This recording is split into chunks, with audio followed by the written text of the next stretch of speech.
कि आप थक क्यों रहे हैं।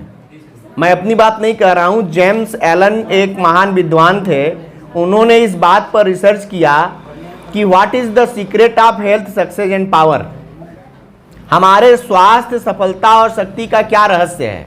उन्होंने एक पॉइंट कही कि आदमी जो है, जो थकता है, उन्होंने लिखा है कि थकान हमारी मूर्खतापूर्ण ढंग से व्यय की गई ऊर्जा का परिणाम है। टायर्डनेस, क्या?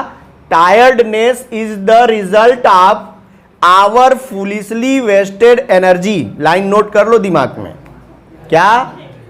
Tiredness is the result of our foolishly wasted energy.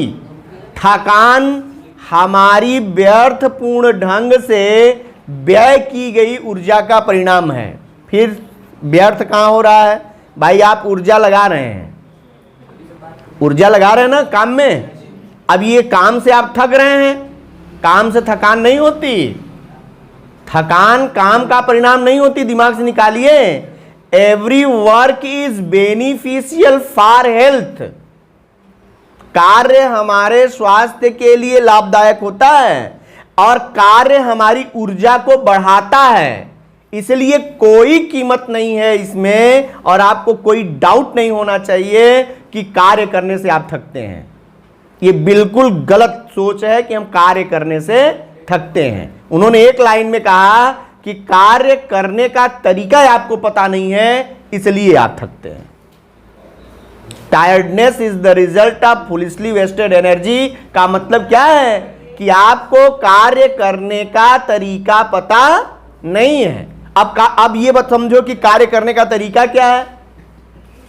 अब पहले ये ना समझना होगा, इसीलिए सबसे पहली पॉइंट ये है कि जिस भी कार्य को आप करने जा रहे हैं, आपको ये समझना चाहिए या ये तय करना चाहिए कि how to start it, what things are necessary for it. इसके लिए कौन कौन सी चीजें आवश्यक हैं और इसको कहां से शुरू करूं। द पॉइंट इज दिस, आप ये बात तय नहीं करते और डायरेक्ट काम पर लग जाते हैं, इसीलिए आप थक रहे हैं। या इसका मतलब आपको पढ़ने का तरीका पता नहीं है। अब हम बताते हैं कि वो तरीका क्या है। तरीका यह है कि आदमी को कोई भी काम सिस्टमेटिक ढंग से करना चाहिए, in order. The work completed in order leads us success after success. ये उन्हीं की लाइन है कि कोई भी सिस्टमेटिक ऑर्डरली ढंग से किया गया जो कार्य है वो हमें एक सफलता के बाद दूसरी, दूसरी के बाद तीसरी, अगेन एंड अगेन सफलता की ओर लेकर जाता है। इसका मतलब हुआ कि हम उसमें थकान तो आई नहीं। यदि आपका सिस्टमेटिक वर्क हो रहा है तो उसमें ब्रेक होता है।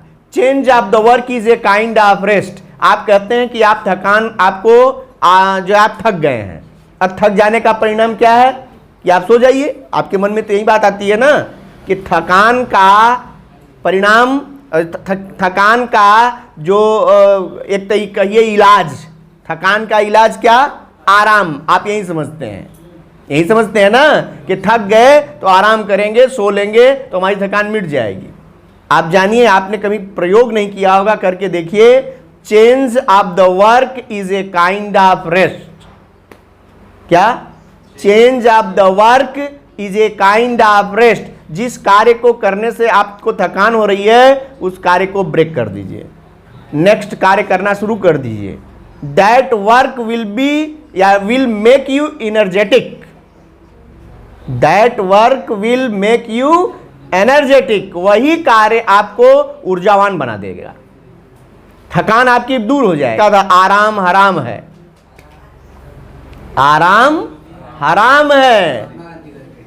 आराम हराम है का मतलब यह है कि आप आराम का मतलब सोने से मत लीजिए, क्योंकि उसी को दूसरे विद्वानों ने कहा कि change of the work is a kind of rest. काम बदल दो ना, जिस कार्य से आपको थकान लगती है वो काम बदल दो। और आप क्या समझते हैं कि आप पढ़ रहे हैं, थक गए तो उसके बाद अब कोई काम नहीं करना है, सो जाना है। जी नहीं, आप थक गए, आप जाके मम्मी की मदद करो, देखो ऊर्जा आती है कि नहीं। जाके उनके साथ काम में लग जाओ, वहाँ देखो ऊर्जा आ जाएगी, फिर से पढ़ने का मन करेगा 1 घंटे के बाद। लेकिन आप वहाँ नहीं जाएंगे क्योंकि आपके मन में ये बात भरी है कि अब हम सोएंगे, आराम करेंगे तब होगा। हमें नींद चाहिए कितना? 6 to 7 आवर, 6 से 7 घंटे। 8 घंटे मरीजों के लिए है, स्वस्थ व्यक्ति को 6 से 7 घंटे। ज़्यादा वर्क किया है 7 घंटे नहीं, नॉर्मल 6 घंटे से ऊपर सोना नहीं चाहिए। उसके ऊपर आप सो रहे हैं, इसका मतलब आप बीमारी को अपनी ओर आकर्षित कर रहे हैं। दूसरी चीज़, बीमारी नहीं आकर्षित करते तो आपके अंदर आलस्य पैदा होगी और आप करने लायक नहीं रह जाएंगे कोई काम।